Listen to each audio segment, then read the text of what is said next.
pelota atrás, puede disparar White, latigazo. ¡Gol de White, el sexto! Media docena del Arsenal, ahora ha sido Ben White con un zurdazo inapelable, sorprendiendo a Ivo Garbage y poniendo el sexto. Sheffield United 0, Arsenal 6.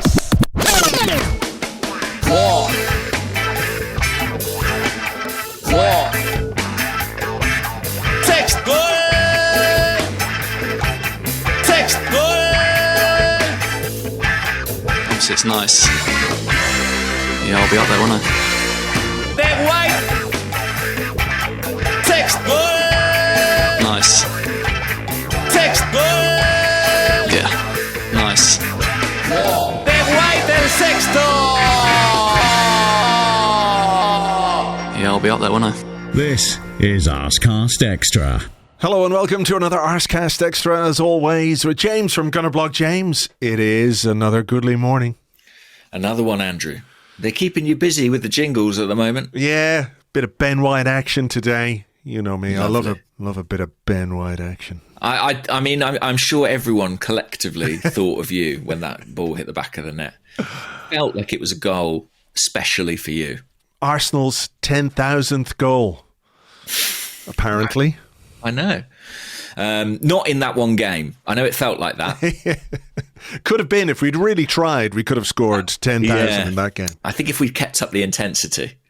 But yeah, wow. This is quite fun, all this at the moment, isn't it? It is. I was having breakfast this morning and my wife said to me, you know, this must make your job a lot easier, a lot nicer when you're winning games 6-0 and stuff. And I was like, yeah, actually, it really fucking does. Like, it's a lot better when we're good. And I know sometimes we have plenty to talk about, perhaps even more to talk about when things don't go well. But I stopped for a second and I thought, you know what?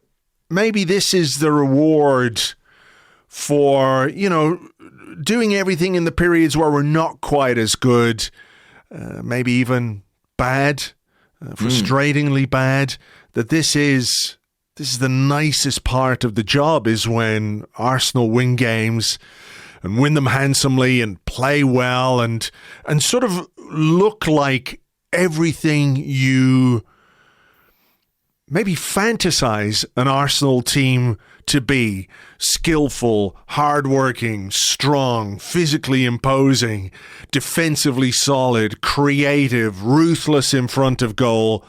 And when, you know, someone like Ben White is asked afterwards, do you have any empathy for the opposition players? It's 6-0. You know, do you feel a bit for them? And he went, no, I don't. We're out here to do our job, and that's what we've done. And that to me is like every single box you could possibly want to tick about an Arsenal team. They're doing it. Yeah. It's great. I mean, ruthlessness, I would say, is not an attribute that has necessarily been associated with Arsenal down the years of late. That kind of, you know, clinical mindset, and there's plenty of it in this team at present. I think I was reflecting on this yesterday, that this is the best Arsenal team that I've seen for 20 years. I actually do think that. Now, the absurd thing is they've not won anything. I know what you're saying. I absolutely know what you're saying. I think we've had some decent teams in that period, but nothing that comes as close to this one. And of course, when you say that, people will say, you know, make comparisons with the Invincibles and all that, which I don't think you're doing, because that was a different era. This is a new era of football, a new, not a new game, but things are different than they were 20 years ago. But I can see exactly what you're getting at there. Yeah, I mean, listen, and obviously football has evolved and football changes all the time. But I struggle to see. Yeah, I really think this is an outstanding team.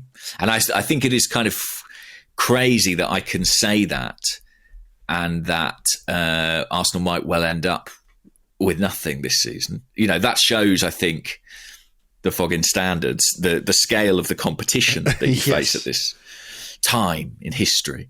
But I just think this is an exemplary Arsenal team, and maybe there's a lot of recency bias in that. Sure. But watching the game last night, that was how I felt. Can I ask you how you felt before the game? Because this was a weekend where we had to play after our rivals played. Liverpool scored that late goal to win the game against Nottingham Forest. You're thinking, ooh, they're going to drop some points, and then it's a bit of a sickener. And then Manchester City, of course, did what Manchester City did against Manchester United, and maybe we'll spend a few minutes on that a bit later on. But it adds a little bit of pressure to the situation, if not necessarily the relative quality of the teams or anything like that. But I watched the Monday Night Football, which I very rarely do, but Thierry Henry was on. I thought he was really interesting in this with Carragher and Dave Jones on Sky.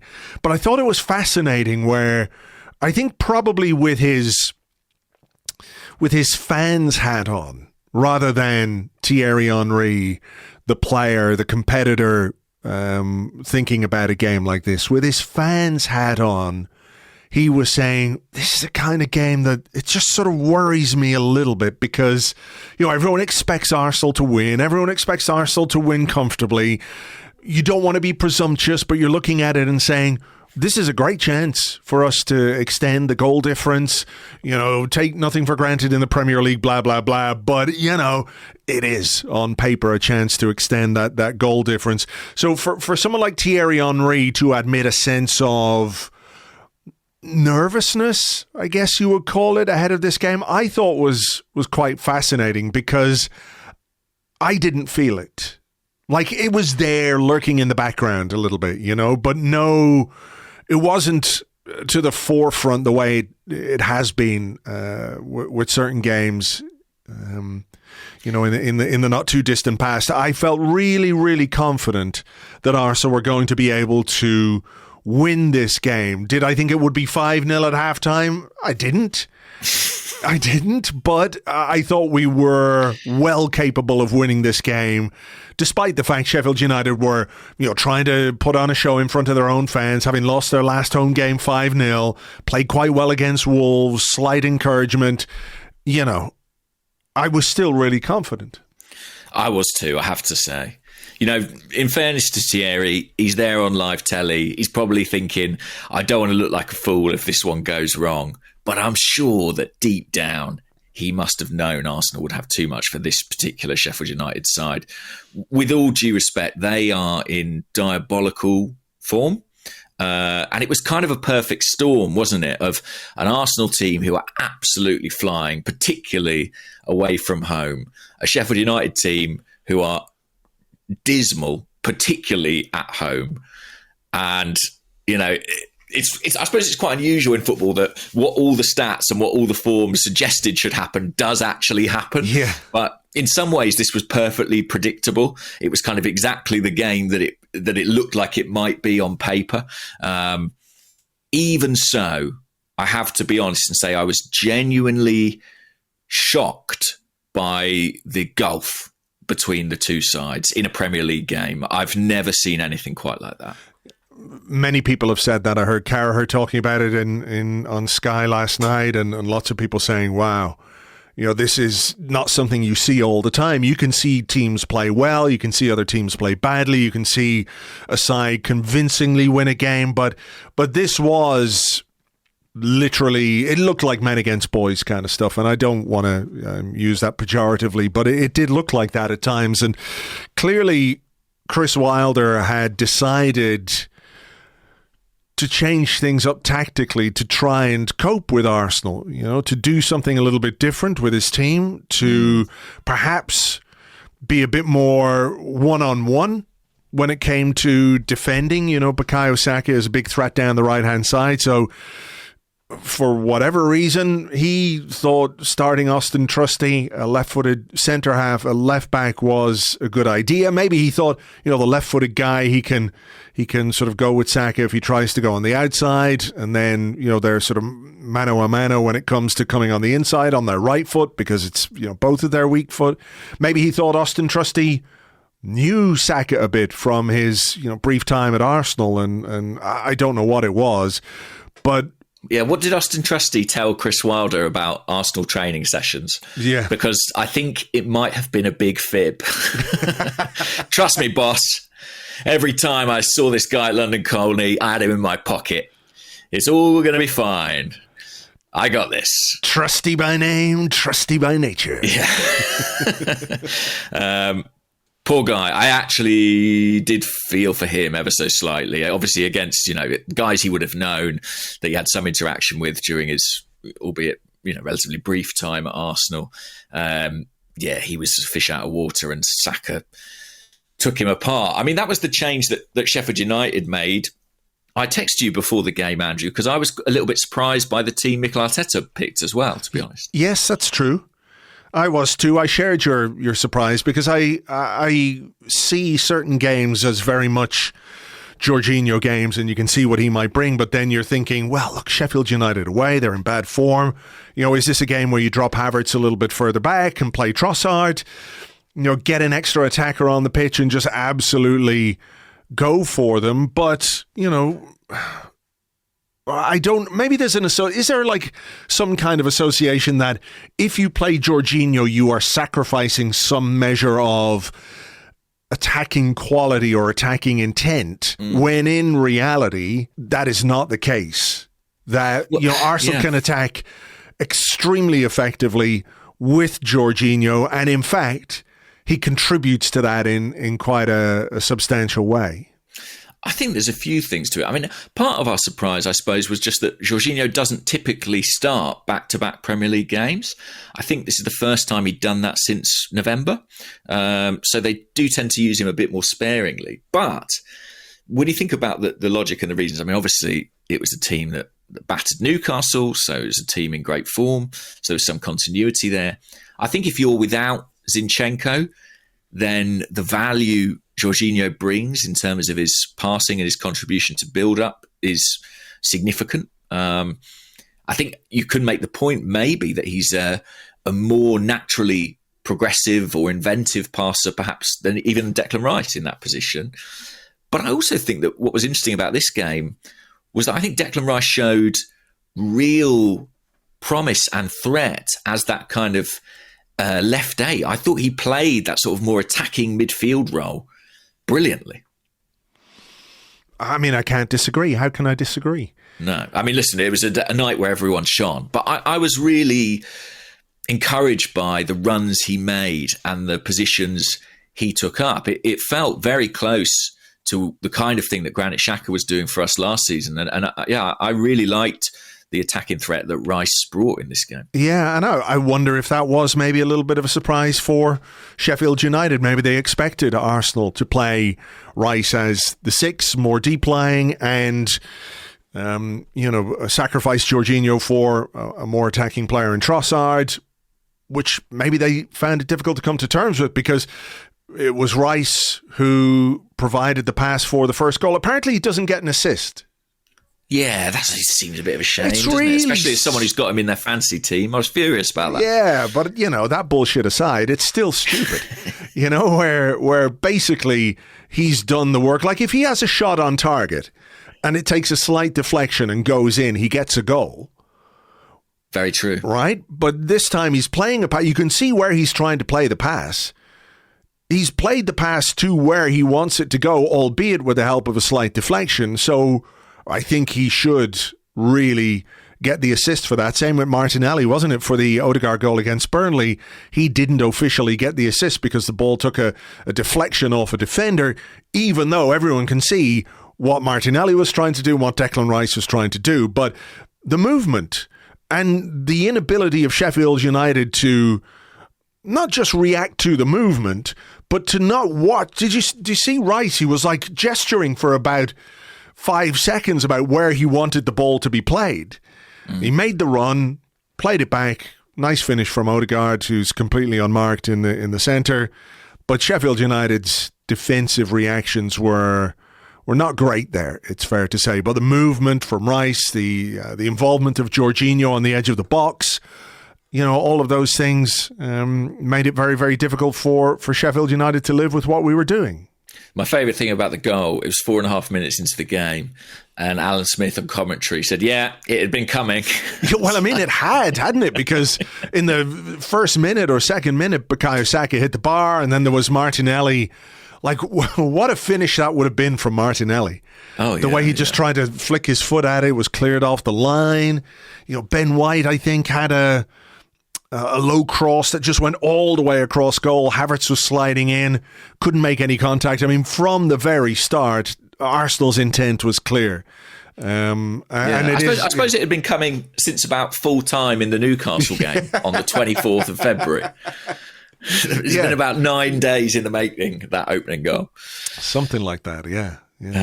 But yeah, like I say, I liked the position that Rice took up and a nice finish from Odegaard. Sheffield United were just nowhere near it. I suppose they looked like a team who are already quite bad and then were adapting to a system that they don't know particularly well. Yeah. But I think Carragher said this at half time. They weren't doing basics. I mean, we've all seen Arsenal drawn against League One or League Two opposition in cup ties, and they make more of a fist of it than Sheffield United did on the night. Just by being organised and committed, and they just look like a team that's waved the white flag, to be honest. A little bit. I do think you have to give Arsenal credit for the way they play, for just how relentless they are. I mean, it's exhausting. It is absolutely exhausting. And when a team builds up a head of steam on you in the first 3 or 4 minutes of a game, it must feel like, oh, shit. The inevitable is coming here. But, having lost their last game at home 5-0, like the least you expected from Sheffield United was organisation, commitment, bit of physicality. There was some of that in there, but by the time they started to get physical, Arsenal were maybe 3 or 4 goals up, and they had started to lose their heads a little bit. Put in a couple of challenges which weren't particularly nice, but that's a different thing. That is not commitment to the cause. They do look absolutely abject, but I also think Arsenal made them look worse. Yeah, that's true. That's absolutely true. It was that ruthlessness that we talked about, sensing that vulnerability and going for the jugular. Because they just didn't stop, did they? It was relentless in that first 15 minutes in particular. Yeah. Saka forced the own goal. He just, burned beyond trustee, put in a right-footed cross. It hit Jayden Bogle into the back of the net. But that's your reward for intent, right? That's your reward for taking on your man, getting to the byline, putting it back into a dangerous area. If it's not a Sheffield United player putting it in the net, it could be an Arsenal player. Yeah, exactly. And this is I'll bore everyone with this at the moment, but when Saka pulls the ball back, what are there? 5 Arsenal shirts waiting for the cross in the penalty box. Jorginho just on the outside. Getting those bodies into the right lanes in the penalty box is something I think we've really, really improved at. And when people look at this team and like, why are we scoring more goals now? I do think there is that much more commitment to actually attacking those areas of the box. And we got a lot of luck with this one, but encouraged by what we were doing for sure. Orbinho, Bukayo Saka scored 8 goals and assisted 2 more in his last 8 Premier League appearances. Yeah, wait till he hits form. And, it's fair to point out that he came off at half-time, and I was a little bit worried about that because even though we're 5-0 up, it's still relatively unusual. We discovered afterwards that Bukayo Saka was not feeling well. He was under the weather in this particular game and still caused Sheffield United all kinds of problems right up until half time, where he got an assist for Declan Rice. So that's his contribution, while whatever he is, 50%, 60%. Yeah, which is amazing. It really is. Third goal, Martinelli. which came 2 minutes after the 2 minutes after the own goal. It was just move from the back, Odegaard, Martinelli, Kivior, bang, bang, bang, bang, bang. It was just like, oh, these guys are fucked. Yeah, again, a little bit of luck with the deflection on the finish. But what I liked most about this goal was Kivior's assist, I think it was. It just showed a player who you can see is thriving with a bit more confidence. And he almost sort of produces like a little no-look cutback for Martinelli. I just think we might not have seen that from him 2 months ago.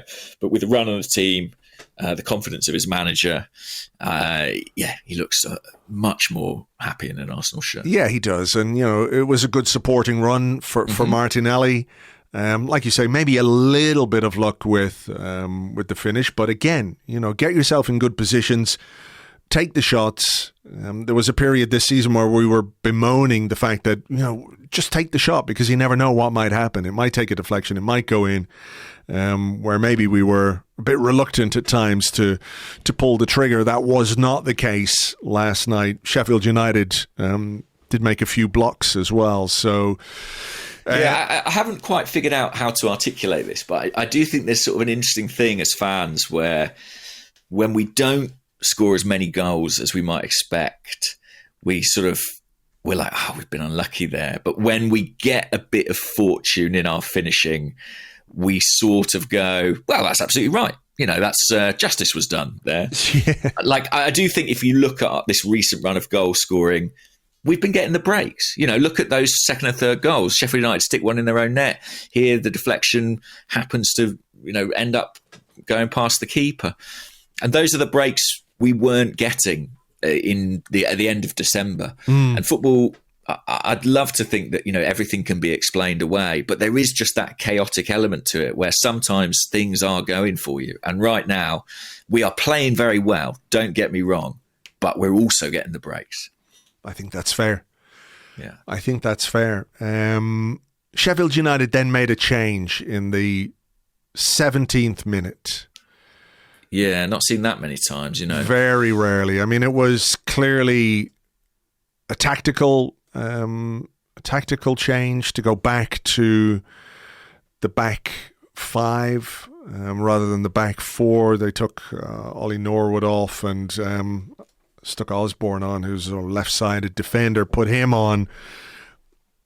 Do you have any sympathy for a player when he's taken off after 16 minutes? I think I'm going to take the Ben White amendment on this and say no. I mean, listen, I knew people losing the ground last night in both ends, actually. And I think after the second goal, some Sheffield United fans started leaving. After the third, several more. It must have made for a pretty strange atmosphere. I heard the Arsenal fans, the away fans, I was told this by someone in the Sheffield United end, much like their team, were absolutely relentless in that at no point was there any kind of pity taken on Sheffield United. The chants, the jeers, the mickey taking just increased with every single goal, which I enjoy that the team and the fans are kind of in synchronicity in that respect. Yes. Yeah, I like it. I like it. You have to make the most of this kind of form, Let's not pretend that if the shoe were on the other foot, that if we were on the end of a team playing really well, as has happened, we've endured some difficult results down the years, that there would be any sympathy whatsoever from the opposition players or the opposition manager or the opposition fans. Absolutely not. They would revel in it. They would roll around in it like pigs in swine. Pigs in swine, pigs in shit. Yeah. And that's kind of what we have to do. Just really make the most of it because, it's amazing to sort of empty a stadium after 15 minutes and force a manager into a tactical change after 15 minutes. I suppose you could say, well, he's acknowledged things weren't right there and he's got to take the guy off and he's got to change his shape and all the rest. But it just sort of highlights what a bad idea it was in the first place. That's the thing. I mean, in seriousness, it is tough that withdrawing a player after a quarter of an hour, because it feels like it's about the player, but really that's all on the manager, I would say. Yes, 100%. 100%. It's his error. I mean, could the Sheffield United players have applied themselves more? Probably. But, effectively that was him holding his hand up and saying, I got it wrong. But it's the player who has to walk off. Yeah. So it's a little bit delicate. The fourth goal, I think, was again indicative of the way Arsenal went about their business, because Havertz and Martinelli basically hounding a defender out of possession at 3-0 up, again, that ruthlessness. Can I ask you, do you think there is a connection between Martinelli and Havertz when Havertz plays as the striker that Martinelli benefits from? Because I've watched him in the Burnley game, watched him in the Newcastle game. There is something new going on in terms of how he is moving and where he is moving. Think about the goal that he set up for Havertz and this run that he seems to make across the defence towards sort of the inside right channel, if you want to call it that, which he doesn't always make and hasn't been making a great deal before now. But with Havertz in there, whether it's deliberate, whether there's just space because of the way Havertz operates and drops a bit deep, Martinelli's, I think, his running and his movement and the intelligence of it over the last couple of weeks has been really, really, really impressive. And I'm just wondering if you think that there is, that is connected to the use of Havertz as the 9, if you like. That's really interesting. It's not something I'd specifically noticed, but I find it entirely plausible. And actually, a point that's been made in the past is that Martinelli has enjoyed quite a good, fruitful partnership with Gabriel Jesus when he's played up front, but maybe not combined as naturally with Leandro Trossard. So yeah, interesting that he seems to have that chemistry with Havertz. I mean, it'll be no surprise for me to tell you that Martinelli is currently in his most productive period of the season. There's not a great deal of competition, but since January, he is finally adding some end products, 4 goals and 2 assists in that period. And maybe the relationship with Havertz is part of it. I'll definitely have to keep an eye on that moving forward if we see more of it, because, I've noticed both players playing well individually, and I could see that you might have a point there. Maybe there is a positive relationship building there. About the goal itself, though, I mean, Martinelli does very well. They're scrapping for possession to win it back. I saw the Sheffield United players complaining about something, and I couldn't quite figure it out. And I wondered, did they think maybe Martinelli had fouled the Sheffield United defender before the ball broke free to Kai Havertz? And then you see the replays. Have you seen the replay? Yeah. The Sheffield United guy literally grabs him by the jersey and flings him to the ground. Somehow, he had quite the night, Martinelli, in that respect. I think he was probably the guy that took the most kicks from Sheffield United, as he often does, I think. Odegaard took one, actually. There was one fairly nasty one on Odegaard. We were talking about that because we had a question a few weeks ago, didn't we, about the Olays, and does that potentially endanger a player if it gets the opposition players wound up, if they can't get near the ball? But I just think the way Arsenal played, and Odegaard in particular yesterday, I said in the blog this morning that he was toying with Sheffield United at times, but I think that belies the seriousness with which he did his job. It wasn't just a question of showboating. It wasn't a question of, I can do this just for the sake of it. He was trying to find ways to hurt them. But, at 4-0 up or 3-0 up, whatever it was, they literally couldn't get near the ball. And I think it was Fogel, wasn't it, who went through the back of Odegaard. The guy who scored the own goal. Just pure frustration about not being able to even get on the ball for a second. As it turns out, William Saliba on his own made more passes than the entire Sheffield United team. Incredible. The other stat I liked was David Raya's pass completion was better than 13 of the 15 players that Sheffield United fielded last night. One of those was James McAtee, who I think only made 2 passes in the first half. Like, you know, when we talk about players not turning up or talk about players who were maybe hiding on the pitch, let me just see. 3 passes he made at 100% completion, but that's not difficult when you only make 3 passes. You know, I just got visions of him in the dressing room afterwards being like, look at my pass completion, guys. That's 100%. All I'm going to say. Yeah. I mean, he was hauled off at halftime, and not at all unsurprisingly. But, you know, Raya at the back, who again had very little to do from a traditional goalkeeping perspective, even with a few long balls that didn't go the way they went, you know, passed the ball more accurately than pretty much every Sheffield United player. So it'll be a good by the numbers column this week. Yes. Because the stats are extraordinary. You're right about Odegaard. He was sensational. My colleague Jordan Campbell described the game as a live autopsy of Sheffield United, which I really enjoyed. And Odegaard was kind of the principal surgeon in that respect. The goal then, just going back to it, from Havertz, there's the conviction, I think, that we've been talking about and looking for. That wasn't there from him at the start of the season. He does not finish that chance at the start of the season. Perhaps he doesn't even try and shoot from there. He might look for a pass, or, you know, not shirk responsibility, but look to contribute in a different way. I think the confidence is there with him now. A goal and an assist on the night for him. I think a very, very good performance overall as well. And, you know, his trajectory is, as we said recently, going very, very much in the right direction.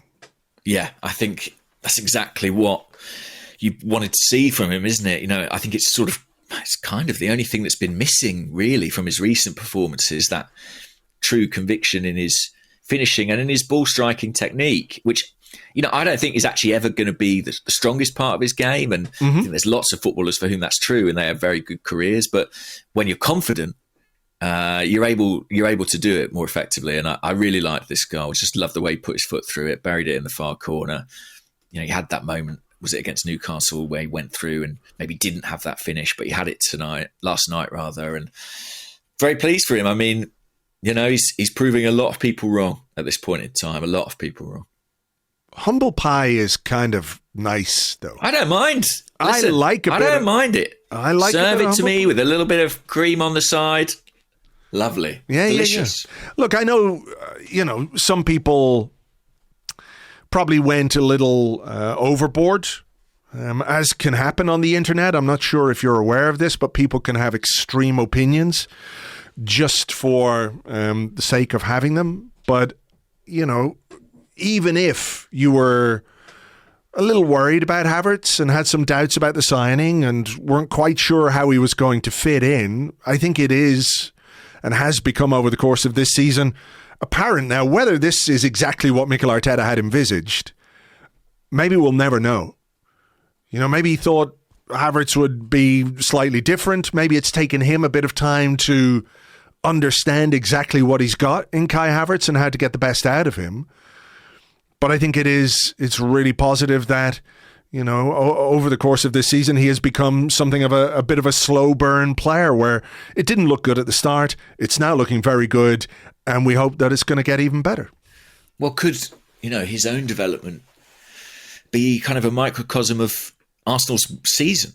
Yes. You know? Yeah. A little bit stuttery at the start, not as fluid as we might have hoped, maybe not as good looking as we might have hoped in terms of how we played on the ball and stuff, but finding his stride as we are finding our stride, maybe at the most vital part of the season. Yes. So that's 4-0. 5-0 before the break. Odegaard just again finding ways in what looks, you know, really simple, just play a little pass to Saka. But, you know, there's so much more to his game, and the timing of the passes and the way He gets the ball, feints, shifts, moves players around. Saka's turn away from the defender is very nice, maybe a little bit too easy. Maybe the defending isn't great. Pulls it back. There's Declan Rice. It's 5-0 at halftime. And you're thinking, this could be 10? Yeah, lovely finish from Declan Rice. 5 goals and 5 assists in the Premier League. And 1 assist stolen from him. That's true. And I think that makes it, from an attacking perspective, his most productive Premier League campaign to date. And I have to say, we spent £105 million on him. I'm not sure I would have backed him necessarily to get 10 goal contributions. So he's done really well in that respect. And if he keeps delivering those set pieces, it could add more to it. Yeah, set pieces were a bit weird last night. I know, you over out. You over out, guys. They weren't our best, but, we didn't need them either. So that's fine. Yeah. We tried to sort of mix up the formula, I think. We sort of faked the lining everyone up at the back post and swinging the ball in and played a few shorter ones, didn't we? Or it was one to Odegaard on the edge of the box, for example. I don't know what it must have been about Sheffield United's setup that made us think we need to innovate a little bit here. Yeah, maybe it was like, these guys are just terrible, so let's try a few things. Shall we take the piss? Yeah, just a little. Yeah. Maybe it is an opportunity, though, in a match situation to try a few things if you're 4-0 up. Maybe there is some, I don't know if that's the way they do things, but maybe there is an element of that to it. Halftime change was Bukayo Saka off, Fabio Vieira on. Like we said, we understood afterwards that this was due to illness and not anything else. So that's good. And also an opportunity to get Vieira some minutes, right? He's not played, I think it's since November. So I felt like, maybe there were subs who were more naturally suited to that position on the right, but I think this was as much about what a great opportunity to give this guy half of football. I think that was exactly it. I think that was what, at least 3 of our substitutes were about in this game. The 5th goal, just before the hour mark, it's a lovely pass over the top from Jorginho. Mm-hmm. Kai Havertz takes a nice touch. Great take, yeah. Yeah, really good. In the box, turns back, lays it off for Ben White on his left foot. And there is Arsenal's 10,000th goal. Nestling in the back of the net from beautiful Benjamin White. Yeah, he enjoyed it as well. He could have fooled me. He almost looked like he liked football when that one went in the back of the net. Yeah, really, really great goal. And I said this on my video, but I think Ben White's got the technical ability and the composure to score a few more goals than he does. And so, I think he gets in some great positions in the box and was really pleased to see him convert this one. It's a brilliant strike on his left foot. Yeah, really great hit. Keeper just about got a hand to it but couldn't keep it out, and that's 6-0. There was a little bit of an injury then to Gabriel Martinelli where I think he just got caught by a defender as he was clearing the ball, apparently a cut on his foot. It's good. I was worried about that because when it's the top of the foot, you always worry about like a metatarsal or something. And he did seem to be in some pain. But I guess you would be if you had a laceration on the top of your foot. Mm-hmm. Yeah, I was a bit worried. I thought it was going to be maybe something a little more serious when he was being supported off and he wouldn't put any weight on the foot at all. Yeah. But hopefully, patch him up and get him ready for the weekend. Changes then for Mikel Arteta. He brought Gabriel Jesus, Thomas Partey and Cedric on. Cedric on so he can take Ben White off. Thomas Partey on to get minutes into him because he hasn't played since October. Gabriel Jesus, a guy who's been out of action for a few weeks and needs some minutes as well. So those were the rationales behind those changes. And I think at that point, we basically just took our foot off the gas and, not went through the motions. But it felt like if the referee had decided, right, that's it now, lads, nobody would have complained. Not the Sheffield United fans, nobody. Yeah, well, there was no one left in the stadium to complain anyway, really, apart from the away fans. I think there were one or two moments, weren't there? Gabriel Jesus had an effort saved after a nice little turn back inside. There was another one where I think he went on the outside, Jesus, and maybe he looked for a cross when I thought he could have taken the shot on himself. Yeah, he got into some decent positions. He did, yeah, he did, and he probably would have liked to get in on the act as far as goal scoring goes. It's interesting, isn't it? 6-0 on the road, amazing result, brilliant run of away form, such good goal difference. But I have seen one or two people saying, "Oh, really took our foot off the gas in the second half there." Yeah, but I get it. And look, I think we'd all like for Arsenal to go and score. They kept talking on Sky, didn't they, about the 7-0 win against Standard Liège, the record win, and they could equal that. This is their 7th corner. Can they get the 7th goal? They were driving that. And I think, look, who wouldn't want to see us score 7, 8, 9? Like, it would be amazing to do that. At the same time, like, if we'd really, really, really pushed and kept pushing and sprinting and someone does a hamstring and someone, pulls up with an injury, you're going, what are you doing? The game is won. What is the point of jeopardizing yourself? Because there are, let's face it, much more difficult games to come. We've got to go to the Etihad. We've got to play Manchester United away. We've got to play Tottenham away. And whatever you can save, whatever is in the tank that you can put aside for another day, even if there is this big gap now in March, or this period where we're not going to have many games, and some players will go off and play internationals and everything else. I think it's probably professional and the right thing to do not to go hell for leather for half an hour in a game that you're winning 6-0. I mean, that it seems like common sense. I agree. I think you also got to look at this week. Tuesday to Tuesday, Monday to Tuesday, let's say, we've got 3 games. Sheffield United on the Monday night, Brentford on the Saturday night, and Porto the Tuesday night after that. So 3 games in 8 days, and a lot of these players will be playing a lot of those minutes. Yes. So I think, a little bit of squad management. I think, to be honest, I think that second half was perfect because it gave an opportunity to get minutes in legs of players who really needed it.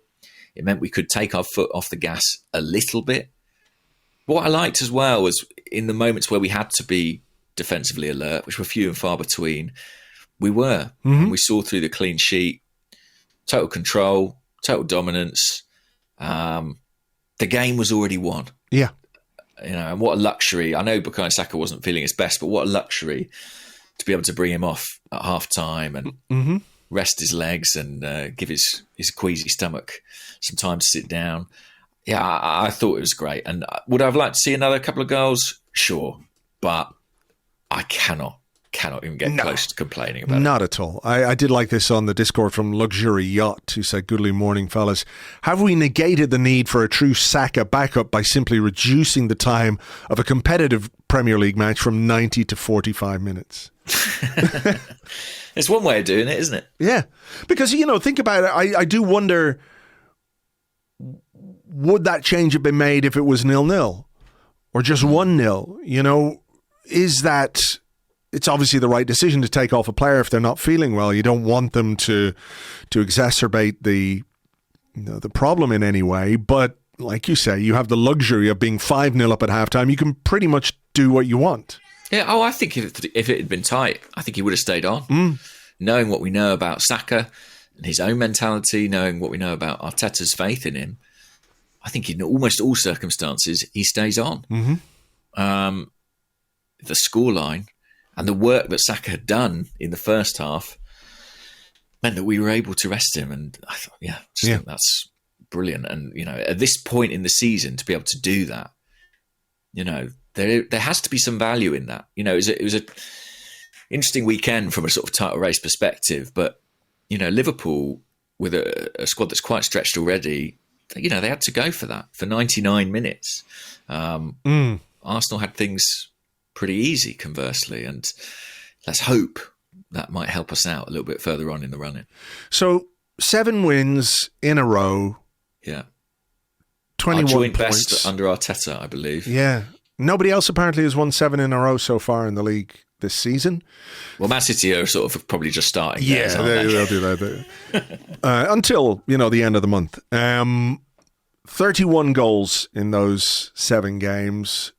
It is by any measure above and beyond what I had expected. I think maybe we had a question a few weeks ago, maybe during the Dubai break, how many points should we expect from these games? And I think I said like 18 would be good, wouldn't it? 18 from 21, that'd be really good. But 21 from 21, and to do it in the way we have, and I think slightly lost in the few weeks of Arsenal being as good as we are. It's like it's a bit easy to dismiss, oh, you've only beaten Burnley, oh, you've only beaten Sheffield United.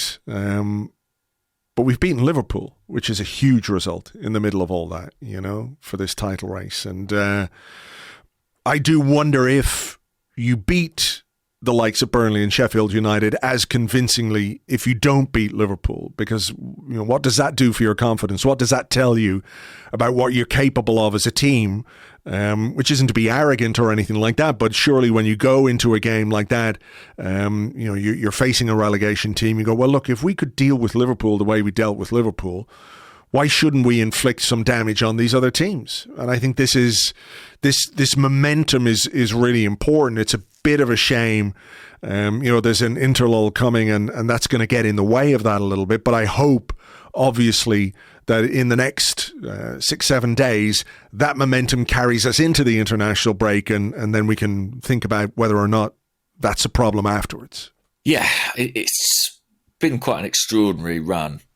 I think we have played some bad teams in this run. I think it's important to be aware of that.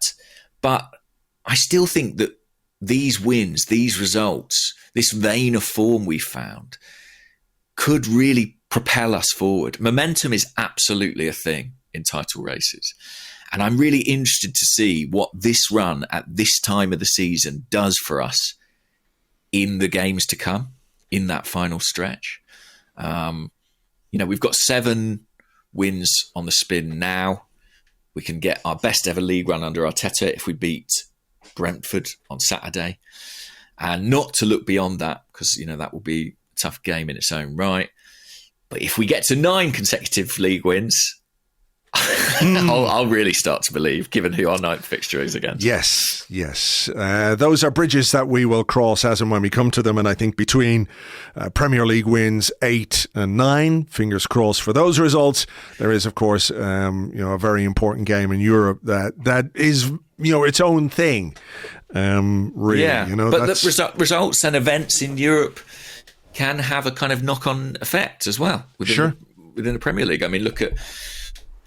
It's almost exactly a year ago that we played Sporting Lisbon at the Emirates Stadium, and kind of the events of that night, to do with injuries and one thing or another, I think had their part in what unfolded in the remaining months of the season. So they are intertwined, aren't they, to a certain extent? They are. Anyway, we better leave it there for part 1. Lots to enjoy, of course, in that part, and plenty more to come with your questions and more in part 2 right after this. What I'm going to do, Andrew, if anyone didn't enjoy part 1, okay, in this intervening gap, I'm just going to nip to Dubai. Okay? Good idea. Come back refreshed, reinvigorated. Spend time with nature, Arteta said last night in one of his interviews. I don't know quite what that was. We'll have to find out. But I'm off to Dubai, and you're going to see a whole new me in part 2. All right. We'll see the suntanned James in part 2 right after this.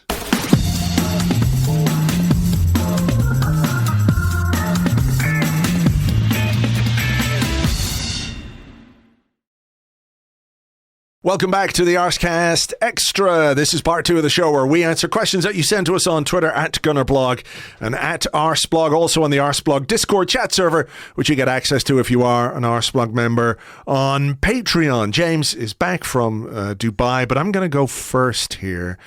We didn't, unfortunately, get a chance to record an episode of The 30 yesterday because Phil was sick and lost his voice, so we didn't get an opportunity to talk about what was going on in the Premier League at the weekend. There wasn't a lot really that, you know, was fun from an Arsenal perspective, but I enjoyed this question from Matt Taylor, who said, "Good morning, gents. How enjoyable is it that our goal difference is better than the number of points Manchester United have?" That is quite a fun thing to see in the table. I have to be honest and say I found that Liverpool winner to be a bit of a gut punch on Saturday. You know, I wasn't watching it. I was just sort of checking the scores intermittently. I think I looked at like 90 plus 3 and it was 0-0. And then I sort of went on with my day and then saw sometime later that they nicked it. I did exactly so. It was 90 plus 6. Right. And I said, well, that's it. I'll just look away. And fucking Phil sent me a WhatsApp going, "I can't believe that Liverpool goal." I was like, no, you're kidding me. I can't. No. Yeah. And the controversy behind it as well, of course, with the referee. I have a question about that in a minute. But Yeah. I mean, listen, Liverpool have turned up with a lot of late goals this season. I saw the stats. I think Sky did them on Monday Night Football. And when you get a 99th minute winner like that, they'll be believing, you know, it's written in the stars, won't they? I mean, you know, that's the sort of thing that really engenders belief. But I'll reiterate the point I made in part 1. I think I'd still rather be us, winning the games with the degree of comfort that we have, you know, the lack of stress. You know, they look like they're maybe too emotional, that Liverpool team. But like, you know, I do sort of mean it. I mean, it's an incredible kind of story that's unfolding there. But as we found out last season, those dramatic stories, they don't always get the happy ending. No, that's true. That is true. And it's the more serene procession, as it has been with Man City many years in the past, that sometimes ends in triumph. So, but that was a tough one to take. And then I have to be honest and say that when United went 1-0 up at the Etihad, a very small part of me thought, you've scored too soon. They scored too soon. Do you know what? It wasn't the scoring too soon. And what a goal, by the way. It was the missed chances they had to extend that lead. Yes. There was that one where Rashford went through and sort of couldn't quite bring the ball under control. Another one where he sort of missed the ball at the almost, back post, really, at the far post. And if just one of those had gone in, you know, overcoming a 2-goal deficit, always possible with Man City, but it's a much bigger ask, and I think would have given United that much more belief and forced City to come out even more and left more space in behind. So yeah, not a great weekend, I suppose, in the overall picture. No, but the United result didn't surprise me in any way. Didn't surprise anybody, really. Didn't surprise anyone because just how bad they were. I mean, it's remarkable that they were ahead at the break because of that miss from Erling Haaland. I don't know how that happened. The XG on that was something like 4.3 for just one chance, you know? And there is a bit of a story. Look, it's odd. He's scoring so many goals, Erling Haaland, but his sort of performance in his finishing is down quite a fair bit from last season. Well, you know, when they've got someone like Phil Foden smashing them in from 30 yards, them in, and Andre Onana diving over the ball, and I just thought it was amazing. You know, Ten Hag denying there was any real difference between the teams. You know, Manchester City's 28 shots to Manchester United's 25% possession in a Manchester derby, you know. For the gulf we all understand why it exists, but derbies should be competitive. Between Manchester United and Manchester City, even if one team is clearly much better than the other, you would expect the game to be competitive. And United were just so bad. But even with that, we're able to have those moments that you talked about where they could have inflicted a bit more damage on Manchester City, which I have to say gives me a little bit of hope, a little bit of optimism that there is not a frailty to Manchester City, but could we be more efficient with those chances? Could we be more ruthless with those chances if we make them at the Etihad? And I think the answer is yes. Yeah, I did notice that. I mean, Arsenal, United went long through Onana quite a lot, and they had, I think, a fair bit of success with it. They were finding Garnacho and Rashford and Fernandes making sort of sprints into space behind City. Now, look, whether they would leave that space against Arsenal with the threat of Martinelli and Saka and Havertz as a potential target to aim for, I don't know. But I did look at that and think, there'd be stuff for us to profit from there potentially in that game at the Etihad. And I would trust us to execute a little better, especially given the form we're in at this point in time. As for Ten Hag's comments, I have to be honest and say, I just think he seems like quite a weird bloke. I know he's had a lot of success with Ajax, but I don't think it's just a kind of second language thing. Whenever I watch his interviews, he just strikes me as quite an odd guy. And I don't think it's going to work out for him at Man U, sadly, because I'm very much Ten Hag in. Yes, I think we all are. He is like a charisma vacuum. I don't quite know how to explain it. And then, of course, the mistake for the third goal, which led to this. Oh, why the fuck is it 3? I've fucking had enough of these players. What a bunch of pricks. How's this become 3-1? Send him back. Send him back to fucking Italy. What a cunt. What an absolute prick. Fuck him off. the what a cunt is just absolutely amazing there.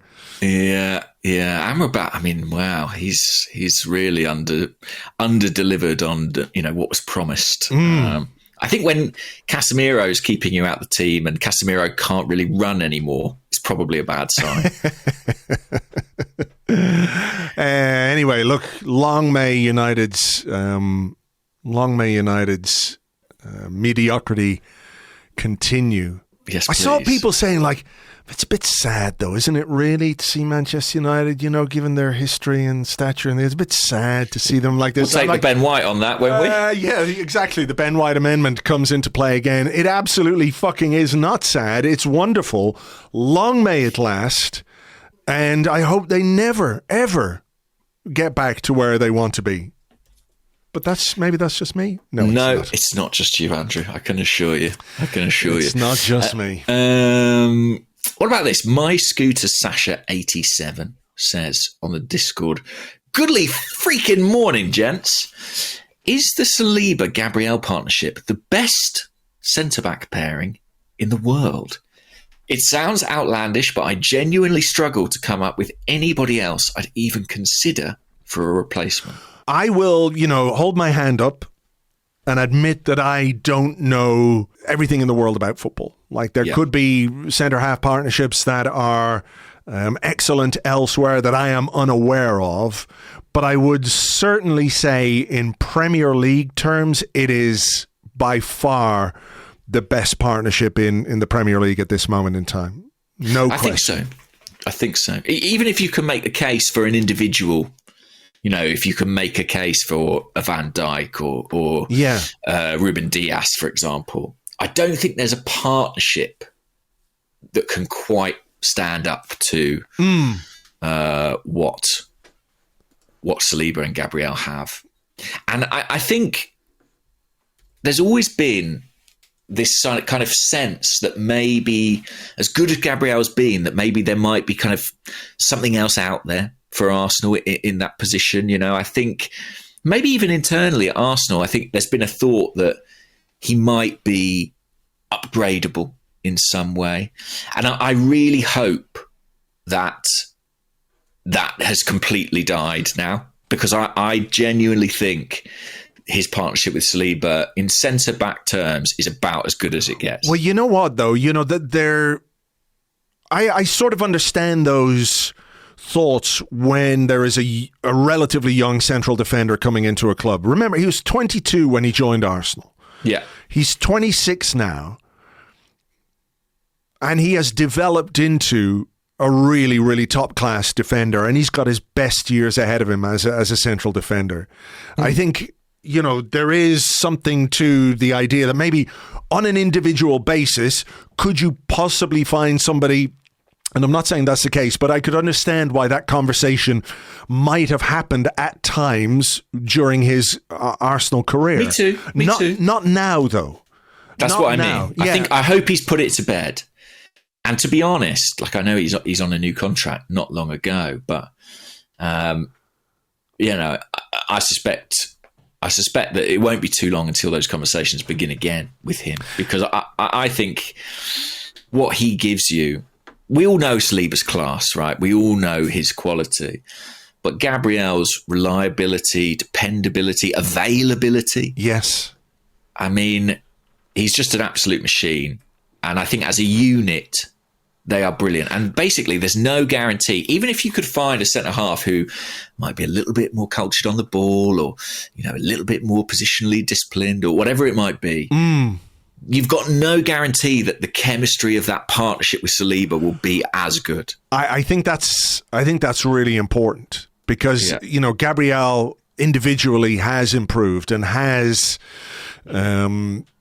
developed into this, you know, I was going to say statuesque. It's the wrong word. But this, we did this before. We did this before, yeah. What was the word? Imperious? Imperious, yeah. Just imposing. All of the words that you can think of to describe him. But the synergy, the connection with Saliba, you know, I think they make each other better. They both benefit each other, if that makes sense. The partnership is its own thing, but, you know, as good as Gabriel is, I think he benefits from Saliba, and as good as Saliba is, I think he benefits from Gabriel as well. Yeah. And they seem to have quite a sort of natural connection on and off the pitch as well, from what I understand. Yeah, they seem to. I mean, I think Gabriel was quite helpful to Saliba when he first came in terms of settling and stuff like that. So, yeah, there's a connection there for sure. And I just hope it's not disrupted until, of course, we adopt the centre-back as number 10 tactic that Pep is currently using at Barcelona. Barcelona, Man City. Yeah. Easily done, all the same. Yeah. Let me ask you this one, though. We're just sort of following on from this one. Guy on Twitter, who's at Yug72Guy, says, do we have the aura, in inverted commas, now? And do other teams shit it when we play them? I think so. I think we probably do. And if we didn't before this little run, I think we probably do now. And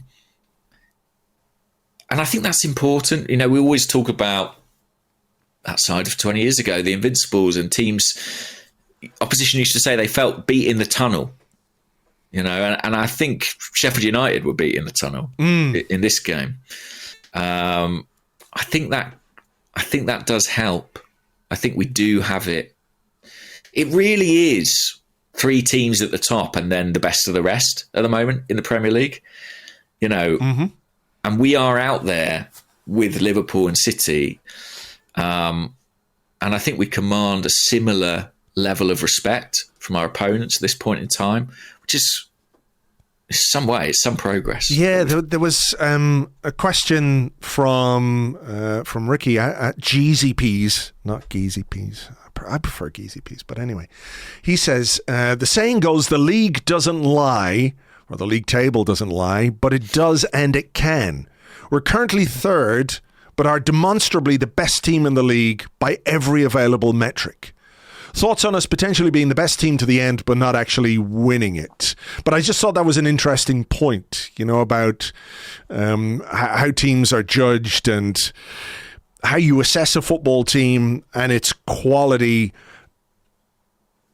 The trophies and the success are the things that copper fasten the the legend, in inverted commas, if you like, of any particular team, aren't they?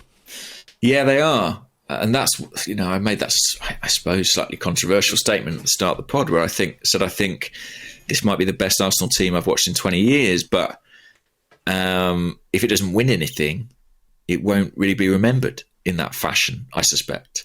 What I would say about the sort of stats and us sort of leading the way in so many, different areas, I'd say it's one thing to be top of all those tables in early March. If we still are in May, then I reckon there's a decent chance we'll have won the league. But I think if City, and I think City are the one I'm most worried about, if City put together the run of form that we know that they're capable of, then they may surpass us in a lot of those metrics. But it is mad, isn't it? That, this is an Arsenal team who probably are going to be as impressive a Premier League performer as we've seen for a very, very long time. But it may not be good enough for first place. And it may not even be good enough for second place. Yeah, I mean, that is the context, that can't be ignored either. That the level of competition, what you need to do and what you need to achieve in terms of points gained, goals scored, the parsimony of your defence in order to win a Premier League now is extraordinary. It really is. Like, you can be absolutely brilliant and not win the league because, well, yeah, the 115 reasons why Manchester City are as brilliant as they are, on top of all the other reasons why they're as brilliant as they are. That you've got to be nigh perfect. Yeah. Nigh perfect. Mm-hmm. Which is kind of crazy. And also, I will say that for me, it's why the domestic cup exits do still rankle with me a bit. Just because I think, while we all know the league is the one that matters and the Champions League, right? They are the big ones. I do think being a trophy-winning team is really important, and being able to sort of permanently, affix this season in our minds with silverware would be so great. And I feel like, we went out of those cups too early. I do really feel that. Yeah, I get you. But I don't know if even an FA Cup win would scratch the itch that people have for the kind of success that they want for this team. I'm not downplaying the FA Cup in any way. I love it. We've won it more times than any other team. It's an amazing trophy to win. But I think even if you did win it, people would say, well, you still haven't won the Premier League. You're still a cup team. That's true. But you know what? And maybe it's just me, but it would mean that we put another date up. No, I agree.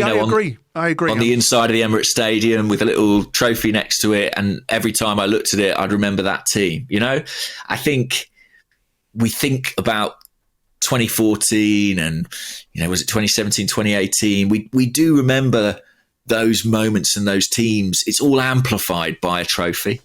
And yeah, I'll be gutted if this team don't win something, because they are a winning team. And as I've said all season long, they look like a team that wins things, but fine margins may well mean that they don't. Can you name me the starting 11 for the FA Cup final against Chelsea in 2017?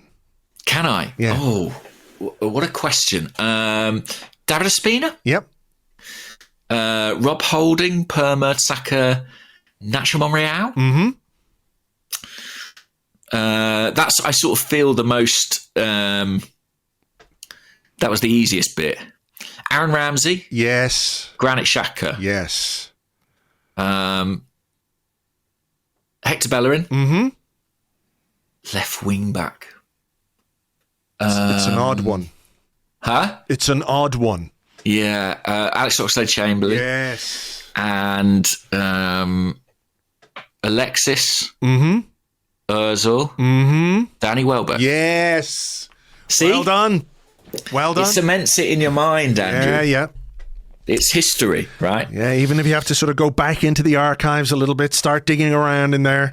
Sure, even if you have to give me a little clue on left wing back. Yeah, I'll always probably remember those players for that, and so I do think it matters. But of course, let's see. So, what about this? Okay. JDAFC. I thought this was quite interesting. Good morning, gents.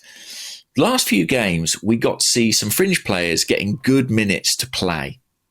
Who impressed you the most, and who disappointed you the most? I have to go back and look at the subs, I guess. Who impressed me the most? I thought Fabio Vieira was lively and quick.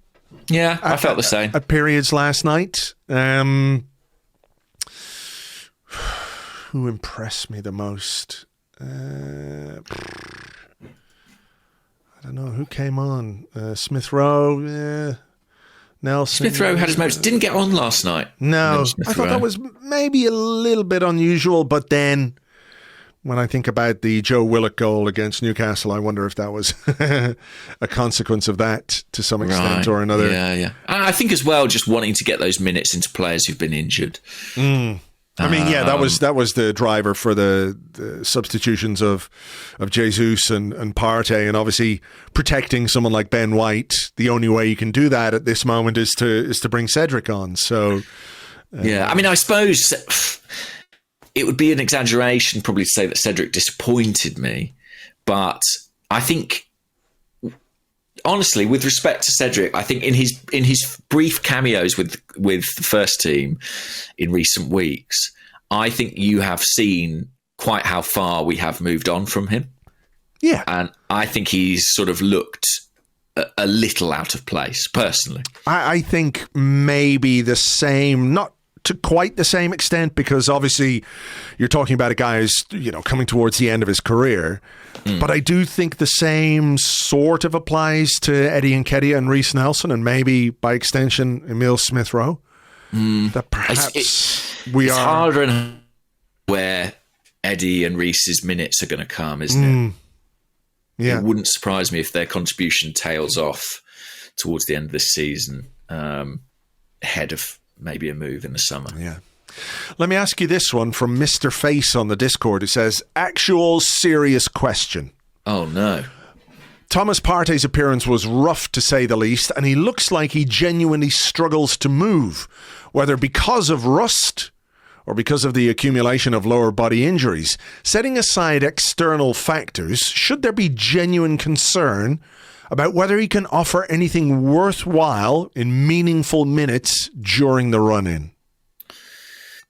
Oh, it sounds like he's got a case of the Casemiros. I mean, it was interesting. There was, I don't know if you were watching on Sky, but there was this kind of dialogue between the commentators last night where Partey came on and the commentator said, Mikel Arteta finally gets a chance to look at his best midfield. And Alan Smith interjected and was like, I'm not sure it is. Not sure it is anymore. And, for us to be able to say that about Thomas Partey, a player who's so integral to everything we did last season, shows, again, how we've evolved and how we've moved forward. I hope that he can shake off that rust. I would say, I think I remember historically that it can sometimes take him 2 or 3 games to really find a groove. And I don't think we should be surprised that he looked a little bit awkward or ungainly in what is his first minute since October. But yeah, with the rhythm that Arsenal have and the momentum that Arsenal have, I certainly don't see him being kind of parachuted into the starting 11 anytime soon. No, I think he's behind Jorginho in the pecking order now. That is the way that this season has gone. That's the consequence of his injury and the time he has spent out of the team, is that we have seen the value of Jorginho, whether he's paired with Rice or whatever else. I don't think Arsenal have missed Thomas Partey this season, which isn't to say he can't contribute between now and the end of the season. Maybe he will. I think the rust was really obvious last night. I'm not sure rust necessarily explains a couple of the moments that he was involved in. I think that's more carelessness than rustiness, you know. But I think if we're talking about moving beyond certain players, I think he's one of them. And this, you know, at the start of the season, you could make all the predictions about, you know, Rice, Partey, Odegaard as the midfield for the big games. Well, we've beaten Manchester City. I mean, to be fair, he did come on in that game and I think played a pass forward for, was it for Tomiyasu? So he was involved in the goal in that game. But, you know, we've beaten Liverpool without him. I would be a bit surprised if he found his rhythm between now and the end of the season, to be honest. I think what you said about it taking him time to get back up to speed is true. I just don't know exactly where those minutes are going to come from when the team is playing the way it's playing. No. And listen, I mean, we've got the Etihad at the end of the month, a big game, and Arteta started Partey in the Community Shield against City. Listen, I'll hold my hands up if I'm wrong. I don't see Arteta going for him in that game. I think that the pecking order has changed and he'll stick with the guys who've sort of got him this far largely, but we shall see.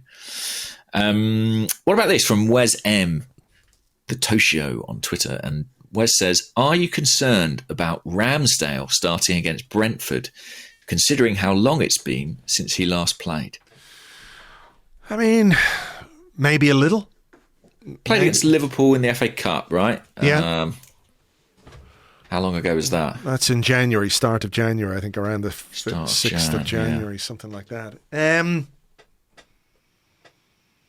Yeah, a little bit, just because rhythm and game time and minutes are good for every player and he hasn't had them, but this is his role now. Not one I'm sure he relishes to any degree, but this is his role. And he's got to come in and perform and help keep the level high, because you just never know what might happen. Like David Raya could get an injury. We might need Aaron Ramsdale between now and the end of the season, and he's got to come in cold and get warm very, very quickly. So it'll be interesting to see how he does and what exactly he does. I wonder if maybe some of the stuff about how he concentrates or uses the opposition or things like that to help keep him focused on the game, which seemed very unique to him. A bit, you know, you never really heard any other player talk about how they get involved with sledging the opposition fans as a way to keep themselves focused on the game that's going on in front of them. You know, it might work, or it might have worked to get Ramsdale to this point in his career, but maybe, you know, to kickstart his career again, wherever he goes and wherever he ends up, he's got to do things differently. And maybe the time on the bench and losing his place might be a way for him to sort of reset a little bit, and maybe we'll see that on Saturday. Yeah, interesting. I mean, I suppose I am a little bit worried about it, just because I think you're upsetting a structure and a rhythm and relationships that now feel quite established. On the other hand, this team are incredibly good at protecting their goalkeeper. You know, if you were going to pick any team in the Premier League to make sure a goalkeeper had a relatively uneventful afternoon, you'd want it to be this Arsenal team. I think more of my worries are about areas like set pieces, you know, which are a little bit more, you know, that's where Brentford, I think, are going to pose their threat most likely, and where those kind of moments of understanding and relationships can be critically important. Can those just be picked up again, all that communication and stuff on a one-off occasion? Well, we've got to hope so. I mean, yeah, we shouldn't be too worried. We've probably got the best depth in goalkeeper position in the division. So, but any change at this point when the team's going so well, it's going to make you think once or twice, isn't it? And I just think confidence as well. You know, Aaron Ramsdale strikes me as a bit of a confidence player, and I worry about where his confidence is right now. Yeah, I think those are fair concerns, but also when you do get a chance to come back into the team, you know, you have to do your job. You have to be professional. You have to deliver. That's the job of a top flight footballer. That's what Mikel Arteta would say, isn't it? Mm-hmm. You know, your job is to be here and contribute when you're needed. And this weekend, Aaron Ramsdale will be needed. So I hope he plays really well. Gingers for Limpar at Gingers for Limpar. Hello to you. Said, is there a danger that last night was too easy? I thought our corner taking went slack, for example. Is it hard to keep a team sharp when it's essentially playing out a very undemanding training session? Or will Mikel Arteta's demanding, ultra-motivational style kill any complacency? Well, all I would say is, like, I don't think that was a concern when it mattered. Do you know what I mean? Like, when Arsenal went 1-0 up in the first half, I didn't sense any complacency or any sense of it being too easy then. I felt like we really turned the screw, and maybe a little bit of that inevitably crept in the second half, as it will do. But I don't know. I think it buoys us more. You know, it helps our confidence more than it hurts us in terms of sort of, you know, being too straightforward. I think this whole run is kind of, will just be instilling so much belief. And I'd far rather be going into the Porto and Man City games with these kinds of results behind us than anything else, I think. Yeah. I also think anyone who thinks Arteta will, after what happened last season, and just the way he is in general, will allow any kind of complacency to leak into his team, hasn't been paying attention. Mm-hmm. He just won't allow it. You know, I think it's anathema to him. Like you say, if we'd gone 2-0 up in 10 minutes and then sort of got a bit cavalier or took the piss a little bit, then you could have some worries about that. But what we did was we just stepped on their necks and scored 3 more goals. And at 5-0, I think you're, as we talked about in the first half, not only are you entitled to take your foot off the gas a little bit, it is probably the right thing to do. Yeah. It's almost strategic at that point in time. This is quite a big question for this late in the show, but I'll ask it anyway. Brad Dennett says, in the 2019-20 season, Arsenal finished the season 2 points above Sheffield United, conceding 9 more goals than them. Do we underrate the work and the speed of this rebuild? From languishing in 8th with only 14 wins all season to being one of the top 5 clubs in world football. Yeah, I talked a little bit on the Arsecast about this with Amy on Friday. I mean, there's no question that the development and progression of this team has been little short of remarkable. When I go back to 2019 and when Mikel Arteta came into the club and said all the things that he said that we all connected with, right? About what he was going to do, how he was going to do it, the culture that he was going to instill at the club, in the team. All of those things were like music to all of our ears, I think, because that's what we want to hear. We want to hear about standards. They're fucking standards, guys. We want to hear about those, right? We want those things to be delivered. But saying things and doing things are 2 very different things. And I think we've had some difficult periods, obviously. Not every decision that's been made has been the right decision.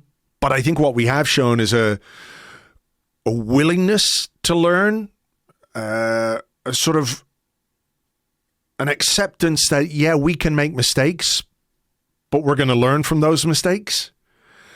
And to be where we are in basically, a couple of years after that summer when we brought in those players and changed the transfer policy, to be where we are now, I think is amazing. It really is. Because this is what we wanted. We wanted a team that was good. We wanted a team that was competitive. We wanted a team that could defend, one that could score, all those things that we talked about in the first half, right?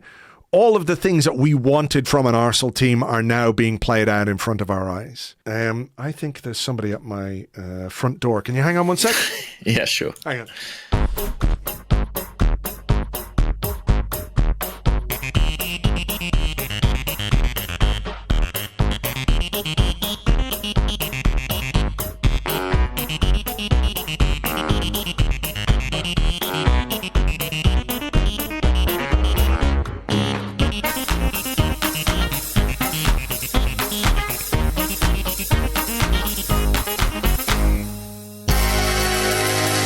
I'm back. You're back. I'm back. Doorbell music has filled the gap as ever. I've kind of lost my train of thought. It's a shame. You're on a real roll. But I do think, to an extent, yes, not that we don't appreciate it, but I just wonder if there is enough acknowledgement of how good the job has been, not just by Mikel Arteta, but by the club and, Edu, sporting director. There's always things that we can do better. There's always room for improvement. But, like we said right at the very start, this is just so much better than what we've had for a long time. And it's just a lot of fun to see your team do what we do and be where we are, because how many conversations did we have about it's really going to take us fucking years to close the gap on Man City and Liverpool. Mm-hmm. Well, we've done it in 2 years or whatever it is. So it's amazing. It is, yeah. And, again, I say this is the best Arsenal side I've seen for a long time, probably. And for a lot of people listening, this might be the best Arsenal team they've ever seen. Yeah, true. Not everyone's as old as us. So, I relish it, enjoy it. Games like this, store them in your memory, like Alex Oxlade-Chamberlain at left wing back, because these are the good times. I think Arteta has done obviously an enormous job, and I think in some respects he's been the catalyst for this.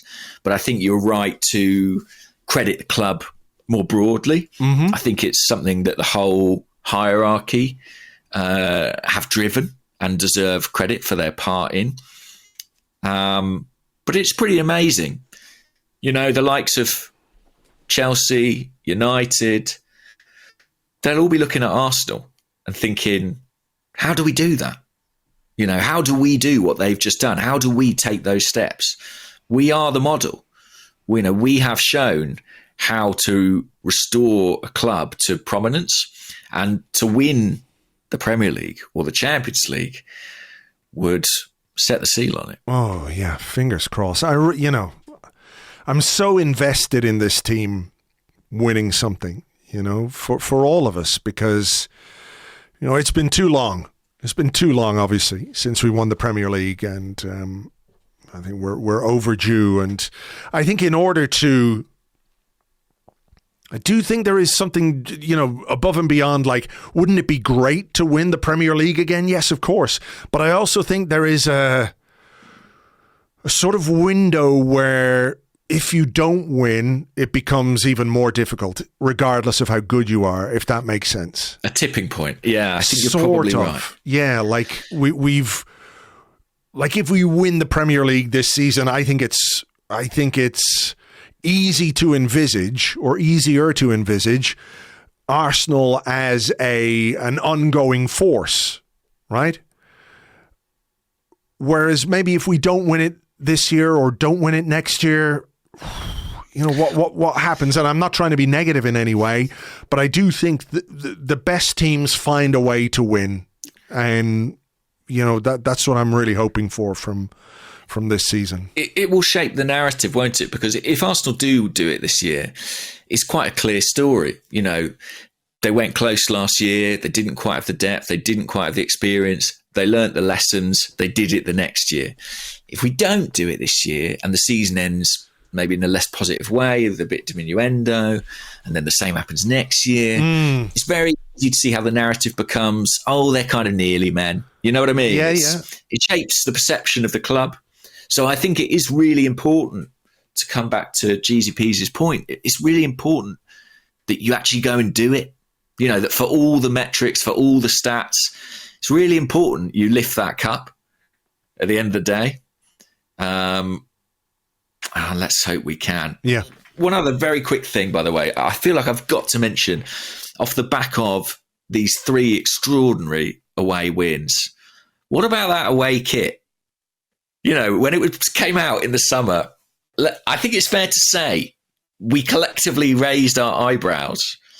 But it always had that potential to be a bit of a sort of sleeper hit. You know, maybe it's something that would be remembered as quite unique. And I think, given our away performances, it might have its place in kit history.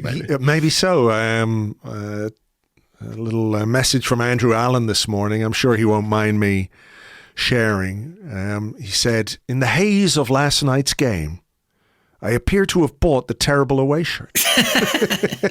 I've got mine. I'm wearing it proudly all the time. I love it. Have you gone there yet? Did I, on the back of that message from Andrew this morning, buy one at a discount price from Arsenal.com, where they are still very much on sale? Woo. Yes. Not for long, Andrew. Once now we've publicised it. Yeah. So I think you're right. You know, it's never going to win any awards for beauty, but if it is associated with a season that ends in success, it will be a cult classic, I guess. It's on its way, certainly. It's on its way to being a cult classic. All right.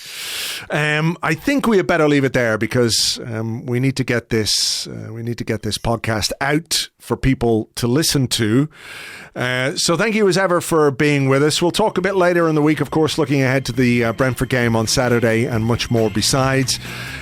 For now, folks, take it easy and we will catch you on the next one. Bye-bye.